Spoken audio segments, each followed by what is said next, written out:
เมื่อสูงค่าเมื่อสูงพี่น้องเขาดังเสียงในค่ะเนาะเอาด่วนในกอเขาที่มาลูเนพี่น้องเขาข่าวก้นกำลีถูกรางวัลที่1ปาดในค่ะอ้อลุงในมานอนฝันหันและกำนมสาวอำหรัดเนเมมันถูกรางวัลที่1 2 วัน12 ล้านค่ะอ้อมือว่าป่นมาในลองตามมันมีอยู่ว่าลุงในอายุ60 ปีวัยสีมันถูกรางวัลที่1 2 วัน12 ล้านเย่ามันละในผู้สื่อข่าวเขาว่า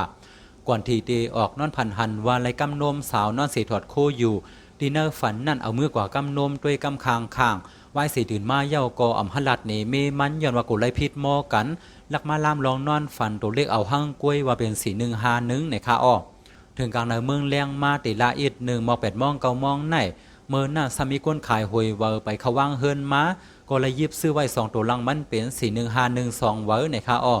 เพื่อว่าที่ออกมาเอามาเสียด้วยถูกรางวัลที่1 2 เวอ12 ล้านส้มเดส้มว้าในค่าอ้อเพราะว่าก้นวานเขาฮู้ข่าวว่าลุงในถูกรางวัลที่1 2 วัน12 ล้านก็เขาก็อ่อนกันมาห่มส้มซ้อมตีเฮิรนในนำเต้นำว้าในค่าอ้อวายเสนั่นผู้สื่อข่าวเขาก็ถามข่าวผมมีนั่นขนาดเนาะว่าถูกรางวัลที่1 2 วัน12 ล้านใน2ส้มหือปอส้มก็หอมเกียมกันในอีก1รู้ในค่าอ้อวายเสนั่นข่าวผมมีก็หอมเกียมกันในผู้สื่อข่าวเขาเหมือนซึ่งหนังอันกูก็หันอยู่ย่ำเหลียวในค่าเนาะวายเสข่าวหอมเกียมกันในเย่าผู้สื่อข่าวเขาก็ถามลุงในว่านอนผันหันว่าไรกำนมสาวเฮ็ดซึ่งหือแลมาล่ามเป็นตัวเลข51ในค่าอ้อลุงในก็ลาในผู้สื่อข่าวเขาว่ามือในมี5 นิ้วก็ออกมาเป็นเลข5ผู้สื่อข่าวเขาก็ถามแท่งว่าเป็นสังนมสมาเป็นเลข1ล่ะในดีลุงในก็รัดเนว่าดินเนอร์ฝันนั่นกำโดยนมกำคางก็เลยล่ามาเป็นเลข1ในค่าอ้อ